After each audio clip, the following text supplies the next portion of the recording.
మీరు ఒక్క రాత్రి నిద్రపోకుంటే ఎలా ఉంటుందో తెలుసా?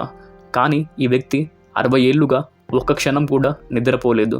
ఇంతకీ ఏం జరిగింది? థాయ్ గోక్ అనే వ్యక్తి వియత్నాంలో 1942లో జన్మించాడు. 1973లో తీవ్ర జ్వరంతో బాధపడిన తర్వాత అతనికి నిద్ర రావడం పూర్తిగా ఆగిపోయింది. మొదట్లో అతను డాక్టర్ను కలిశాడు, కానీ కారణం తెలియలేదు. 60 ఏళ్లుగా అతను ఒక్క క్షణం కూడా నిద్రపోలేదు. అయితే కూడా అతను ఆరోగ్యంగా ఉన్నాడు. అతని శరీరంలో ఎటువంటి తీవ్రమైన సమస్యలు కనిపించలేదు. కానీ అతని జీవితం చాలా విభిన్నంగా మారిపోయింది.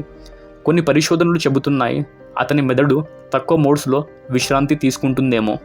కానీ ఈ కేసు చాలా అరుదైనది. ఇంతకాలం ఎవరికి నిద్ర రాకపోవడం అసాధారణం.